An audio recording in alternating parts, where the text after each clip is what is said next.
Chapter 14. The Hound of the Baskervilles. One of Sherlock Holmes's defects, if, indeed, one may call it a defect, was that he was exceedingly loath to communicate his full plans to any other person until the instant of their fulfillment. Partly it came no doubt from his own masterful nature, which loved to dominate and surprise those who were around him. Partly also from his professional caution, which urged him never to take any chances. The result, however, was very trying for those who were acting as his agents and assistants. I had often suffered under it, but never more so than during that long drive in the darkness. The great ordeal was in front of us. At last we were about to make our final effort, and yet Holmes had said nothing, and I could only surmise what his course of action would be. My nerves thrilled with anticipation when at last the cold wind upon our faces and the dark, void spaces on either side of the narrow road told me that we were back upon the moor once again. Every stride of the horses and every turn of the wheels was taking us nearer to our supreme adventure. Our conversation was hampered by the presence of the driver of the hired wagonette, so that we were forced to talk of trivial matters when our nerves were tense with emotion and anticipation. It was a relief to me, after that unnatural restraint, when we at last passed Franklin's house and knew that we were drawing near to the hall and to the scene of action. We did not drive up to the door but got down near the gate of the avenue. The wagonette was paid off and ordered to return to Coombe Tracey forthwith, while we started to walk to Merripit House. "Are you armed, Lestrade?" The little detective smiled. "As long as I have my trousers I have a hip pocket, and as long as I have my hip pocket I have something in it." "Good. My friend and I are also ready for emergencies. You're mighty close about this affair, Mr. Holmes. What's the game now?" "A waiting game." "My word, it does not seem a very cheerful place," said the detective with a shiver, glancing round him at the gloomy slopes of the hill and at the huge lake of fog which lay over the Grimpen Mire. "I see the lights of a house ahead of us. That is Merripit House and the end of our journey. I must request you to walk on tiptoe and not to talk above a whisper." We moved cautiously along the track as if we were bound for the house, but Holmes halted us when we were about 200 yards from it. "This will do," said he. "These rocks upon the right make an admirable screen. We are to wait here?" "Yes, we shall make our little ambush here. Get into this hollow, Lestrade. You have been inside the house, have you not, Watson? Can you tell the position of the rooms? What are those latticed windows at this end?" "I think they are the kitchen windows." "And the one beyond, which shines so brightly?" "That is certainly the dining room." "The blinds are up. You know the lie of the land best. Creep forward quietly and see what they are doing, but for heaven's sake don't let them know that they are watched." I tiptoed down the path and stooped behind the low wall which surrounded the stunted orchard. Creeping in its shadow I reached a point whence I could look straight through the uncurtained window. There were only two men in the room, Sir Henry and Stapleton. They sat with their profiles towards me on either side of the round table. Both of them were smoking cigars, and coffee and wine were in front of them. Stapleton was talking with animation, but the baronet looked pale and distrait. Perhaps the thought of that lonely walk across the ill-omened moor was weighing heavily upon his mind. As I watched them, Stapleton rose and left the room, while Sir Henry filled his glass again and leaned back in his chair, puffing at his cigar. I heard the creak of a door and the crisp sound of boots upon gravel. The steps passed along the path on the other side of the wall under which I crouched. Looking over, I saw the naturalist pause at the door of an outhouse in the corner of the orchard. A key turned in a lock, and as he passed in there was a curious scuffling noise from within. He was only a minute or so inside, and then I heard the key turn once more and he passed me and re-entered the house. I saw him rejoin his guest, and I crept quietly back to where my companions were waiting to tell them what I had seen. "You say, Watson, that the lady is not there?" Holmes asked, when I had finished my report. "No. Where can she be, then, since there is no light in any other room except the kitchen?" "I cannot think where she is. I have said that over the great Grimpen Mire there hung a dense, white fog." It was drifting slowly in our direction, and banked itself up like a wall on that side of us, low, but thick and well-defined. The moon shone on it, and it looked like a great shimmering ice field, with the heads of the distant tors as rocks borne upon its surface. Holmes's face was turned towards it, and he muttered impatiently as he watched its sluggish drift. "It's moving towards us, Watson."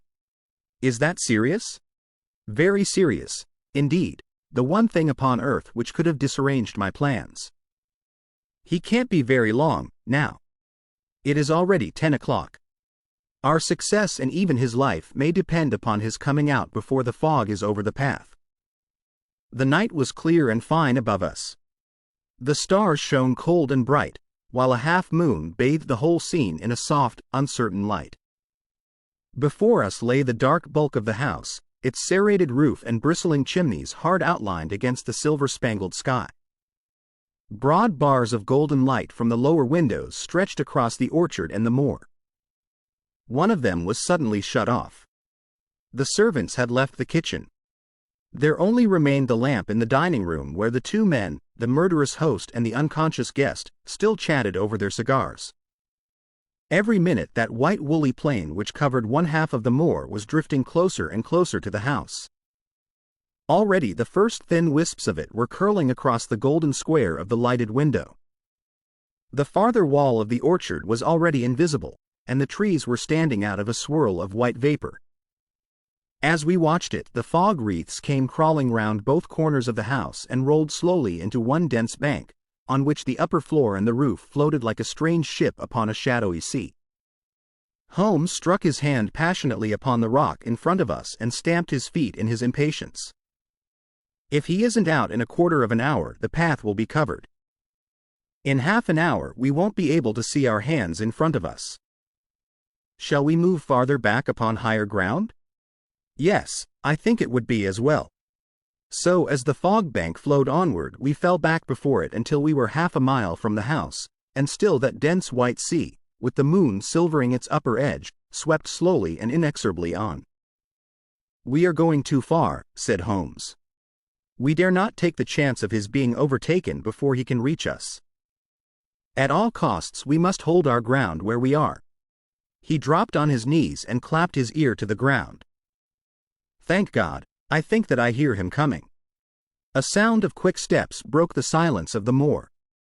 Crouching among the stones, we stared intently at the silver-tipped bank in front of us. The steps grew louder, and through the fog, as through a curtain, there stepped the man whom we were awaiting. He looked round him in surprise as he emerged into the clear, starlit night.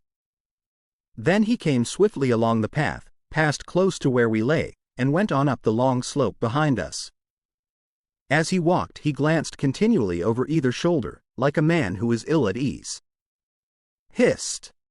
cried Holmes, and I heard the sharp click of a cocking pistol. "Look out! It's coming!" There was a thin, crisp, continuous patter from somewhere in the heart of that crawling bank. The cloud was within 50 yards of where we lay, and we glared at it, all three, uncertain what horror was about to break from the heart of it. I was at Holmes's elbow, and I glanced for an instant at his face. It was pale and exultant, his eyes shining brightly in the moonlight. But suddenly they started forward in a rigid, fixed stare, and his lips parted in amazement. At the same instant Lestrade gave a yell of terror and threw himself face downward upon the ground. I sprang to my feet, my inert hand grasping my pistol, my mind paralyzed by the dreadful shape which had sprung out upon us from the shadows of the fog. A hound it was, an enormous coal-black hound, but not such a hound as mortal eyes have ever seen. Fire burst from its open mouth, its eyes glowed with a smoldering glare, its muzzle and hackles and dewlap were outlined in flickering flame.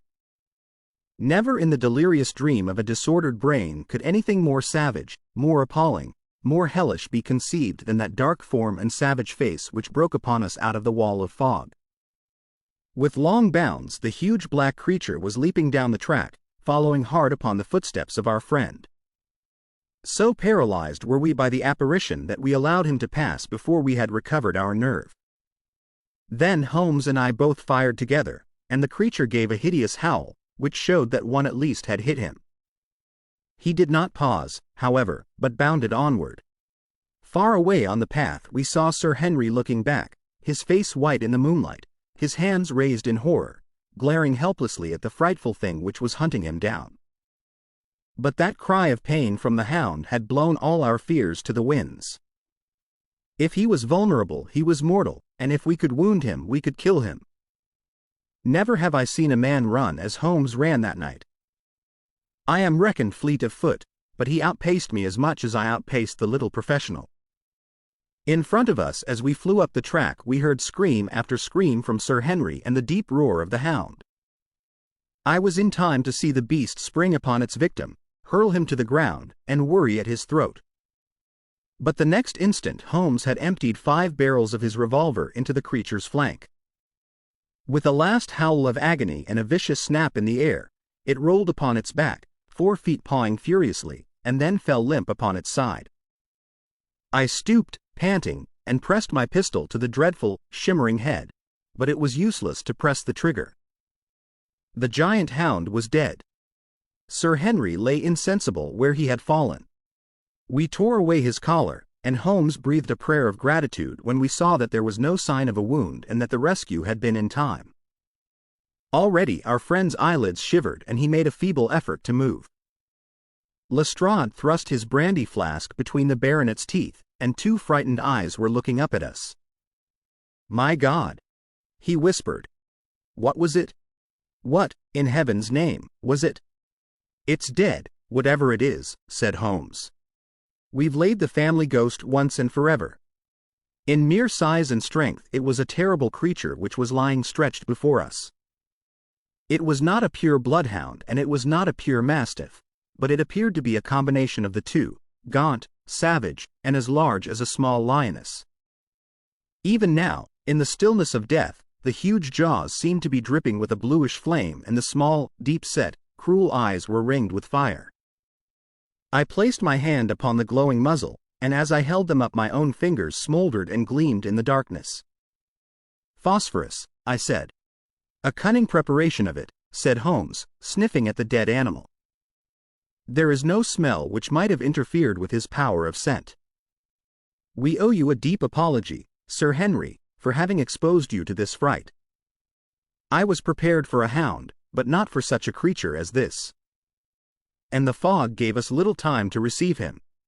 You have saved my life, having first endangered it. Are you strong enough to stand? Give me another mouthful of that brandy and I shall be ready for anything. So, now, if you will help me up. What do you propose to do?" "To leave you here. You are not fit for further adventures tonight. If you will wait, one or other of us will go back with you to the hall." He tried to stagger to his feet, but he was still ghastly pale and trembling in every limb. We helped him to a rock, where he sat shivering with his face buried in his hands. "We must leave you now," said Holmes. "The rest of our work must be done, and every moment is of importance. We have our case, and now we only want our man. It's 1,000 to 1 against our finding him at the house," he continued as we retraced our steps swiftly down the path. "Those shots must have told him that the game was up. We were some distance off, and this fog may have deadened them. He followed the hound to call him off, of that you may be certain. No, he's gone by this time. But we'll search the house and make sure." The front door was open, so we rushed in and hurried from room to room to the amazement of a doddering old manservant, who met us in the passage. There was no light save in the dining room, but Holmes caught up the lamp and left no corner of the house unexplored. No sign could we see of the man whom we were chasing. On the upper floor, however, one of the bedroom doors was locked. "There's someone in here," cried Lestrade. "I can hear a movement. Open this door." A faint moaning and rustling came from within. Holmes struck the door just over the lock with the flat of his foot and it flew open. Pistol in hand, we all 3 rushed into the room. But there was no sign within it of that desperate and defiant villain whom we expected to see. Instead, we were faced by an object so strange and so unexpected that we stood for a moment staring at it in amazement. The room had been fashioned into a small museum, and the walls were lined by a number of glass-topped cases full of that collection of butterflies and moths, the formation of which had been the relaxation of this complex and dangerous man. In the center of this room there was an upright beam, which had been placed at some period as a support for the old worm-eaten balk of timber which spanned the roof. To this post a figure was tied, so swathed and muffled in the sheets which had been used to secure it that one could not for the moment tell whether it was that of a man or a woman. One towel passed round the throat and was secured at the back of the pillar. Another covered the lower part of the face, and over it 2 dark eyes, eyes full of grief and shame and a dreadful questioning, stared back at us. In a minute we had torn off the gag, unswathed the bonds, and Mrs. Stapleton sank upon the floor in front of us. As her beautiful head fell upon her chest I saw the clear red wheal of a whiplash across her neck. "The brute!" cried Holmes. "Here, Lestrade, your brandy bottle. Put her in the chair. She has fainted from ill usage and exhaustion." She opened her eyes again. "Is he safe?" she asked. "Has he escaped?" "He cannot escape us, madam." "No, no, I did not mean my husband." "Sir Henry? Is he safe?" "Yes." "And the hound?" "It is dead." She gave a long sigh of satisfaction. "Thank God. Thank God. Oh, this villain! See how he has treated me." She shot her arms out from her sleeves, and we saw with horror that they were all mottled with bruises. "But this is nothing, nothing. It is my mind and soul that he has tortured and defiled. I could endure it all, ill usage, solitude, a life of deception, everything, as long as I could still cling to the hope that I had his love, but now I know that in this also I have been his dupe and his tool." She broke into passionate sobbing as she spoke. "You bear him no goodwill, madam," said Holmes. "Tell us then where we shall find him. If you have ever aided him in evil, help us now and so atone." "There is but one place where he can have fled," she answered. "There is an old tin mine on an island in the heart of the mire. It was there that he kept his hound, and there also he had made preparations so that he might have a refuge. That is where he would fly." The fog bank lay like white wool against the window. Holmes held the lamp towards it. "See," said he. "No one could find his way into the Grimpen mire tonight." She laughed and clapped her hands. Her eyes and teeth gleamed with fierce merriment. "He may find his way in, but never out," she cried. "How can he see the guiding wands tonight? We planted them together, he and I, to mark the pathway through the mire. Oh, if I could only have plucked them out today! Then indeed you would have had him at your mercy." It was evident to us that all pursuit was in vain until the fog had lifted. Meanwhile we left Lestrade in possession of the house while Holmes and I went back with the baronet to Baskerville Hall. The story of the Stapletons could no longer be withheld from him, but he took the blow bravely when he learned the truth about the woman whom he had loved. But the shock of the night's adventures had shattered his nerves, and before morning he lay delirious in a high fever, under the care of Dr. Mortimer. The two of them were destined to travel together round the world before Sir Henry had become once more the hale, hearty man that he had been before he became master of that ill-omened estate. And now I come rapidly to the conclusion of this singular narrative, in which I have tried to make the reader share those dark fears and vague surmises which clouded our lives so long and ended in so tragic a manner. On the morning after the death of the hound the fog had lifted and we were guided by Mrs. Stapleton to the point where they had found a pathway through the bog. It helped us to realize the horror of this woman's life when we saw the eagerness and joy with which she laid us on her husband's track. We left her standing upon the thin peninsula of firm, peaty soil which tapered out into the widespread bog. From the end of it a small wand planted here and there showed where the path zigzagged from tuft to tuft of rushes among those green-scummed pits and foul quagmires which barred the way to the stranger. Rank reeds and lush, slimy water plants sent an odor of decay and a heavy miasmatic vapor onto our faces, while a false step plunged us more than once thigh-deep into the dark, quivering mire, which shook for yards in soft undulations around our feet. Its tenacious grip plucked at our heels as we walked, and when we sank into it, it was as if some malignant hand was tugging us down into those obscene depths. So grim and purposeful was the clutch in which it held us. Once only we saw a trace that someone had passed that perilous way before us.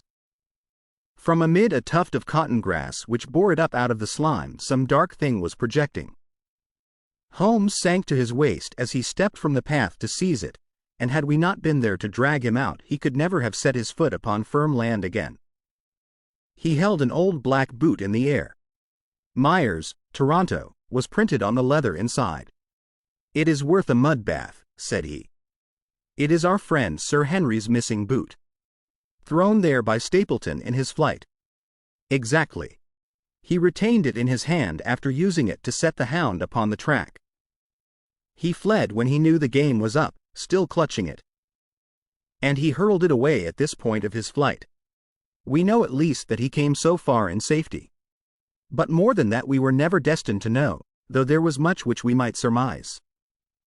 There was no chance of finding footsteps in the mire, for the rising mud oozed swiftly in upon them, but as we at last reached firmer ground beyond the morass, we all looked eagerly for them. But no slightest sign of them ever met our eyes. If the earth told a true story, then Stapleton never reached that island of refuge towards which he struggled through the fog upon that last night. Somewhere in the heart of the great Grimpen mire, down in the foul slime of the huge morass which had sucked him in, this cold and cruel-hearted man is forever buried. Many traces we found of him in the bog-girt island where he had hid his savage ally. A huge driving wheel and a shaft half filled with rubbish showed the position of an abandoned mine.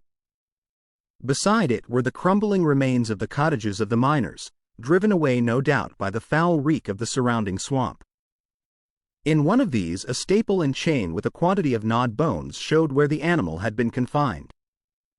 A skeleton with a tangle of brown hair adhering to it lay among the debris. "A dog," said Holmes. "By Jove, a curly-haired spaniel. Poor Mortimer will never see his pet again. Well, I do not know that this place contains any secret which we have not already fathomed. He could hide his hound, but he could not hush its voice, and hence came those cries which even in daylight were not pleasant to hear. On an emergency he could keep the hound in the outhouse at Merripit, but it was always a risk, and it was only on the supreme day, which he regarded as the end of all his efforts, that he dared do it. This paste in the tin is no doubt the luminous mixture with which the creature was daubed.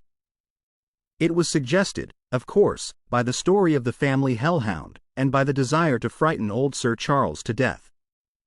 No wonder the poor devil of a convict ran and screamed, even as our friend did, and as we ourselves might have done, when he saw such a creature bounding through the darkness of the moor upon his track. It was a cunning device, for, apart from the chance of driving your victim to his death, what peasant would venture to inquire too closely into such a creature should he get sight of it, as many have done, upon the moor? I said it in London, Watson, and I say it again now, that never yet have we helped to hunt down a more dangerous man than he who is lying yonder. He swept his long arm towards the huge mottled expanse of green splotched bog which stretched away until it merged into the russet slopes of the moor.